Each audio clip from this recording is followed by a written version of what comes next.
So, Uncle Dwayne, what do you think of Dustin's medical skills? Are you impressed? Natasha asked with a smirk, evidently proud. After all, this was the man she had taken a liking to.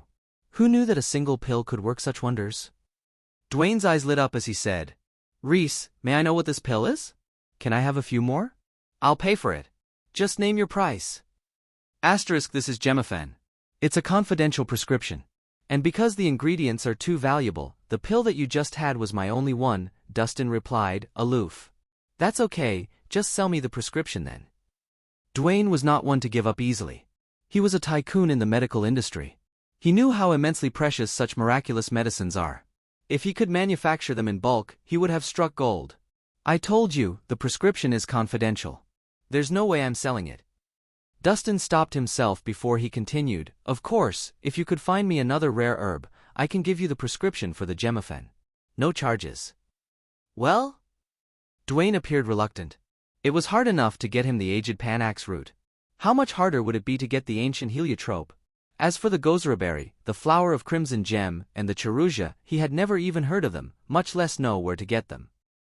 There's no rush, Uncle Dwayne. We can continue discussing this after we get the Panax root. Natasha smiled as she rubbed her stomach. I'm suddenly feeling quite hungry, Uncle Dwayne. Why don't we go for a meal at Hillview Restaurant?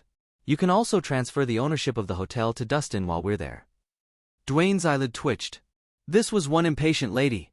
Though it pained him to do so, there was nothing else Dwayne could do other than agree. After all, he had made a promise, and he couldn't very well go back on it. So, after some small talk, they made their way to Hillview Hotel. Hillview Hotel was situated in an excellent location, right by Lake Vestine. It was famous for its rooftop restaurant, which was Hillview Restaurant.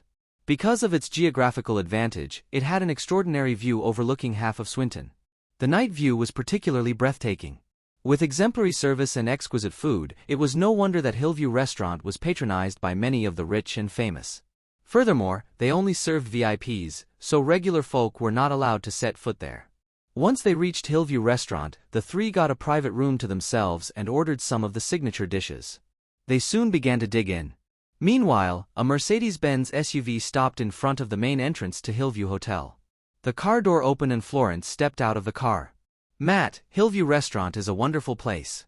Since you've helped us out so much, I'll treat you to a nice dinner today. Dahlia will be here soon. She's on her way. Let's head in without her. Florence led Matt and James into the hotel, but when they reached the highest floor, they were stopped by a waiter. I'm sorry, I'm afraid you can't come in. What? We're not allowed to enter? James glared at the waiter, displeased. Do you know who we are? How dare you stop me? You're running a business here. Aren't you supposed to serve guests? What do you mean we can't go in? Who are you to look down on us? Florence asked mastily.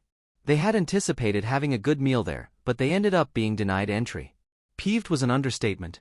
My apologies, but we only serve VIPs, the waiter answered respectfully. What's so great about a VIP? We'll just apply to be a VIP then. Florence scoffed. May I please know if you're applying for a regular VIP or a deluxe VIP? The waiter asked with a smile. Of course we're going for the deluxe VIP. Do we look like we can't afford it? James asked arrogantly as he lifted his chin. Yes, we only go for the best. Florence whipped out her card. Matt was watching them. She couldn't afford to embarrass herself in his presence. Sure. You'll have to put in a deposit of $5 million for the deluxe VIP. The waiter was still smiling. What? 5 million? Both Florence and James were bewildered when they heard what the waiter said. Florence, who had her card in her hand, immediately withdrew her hand.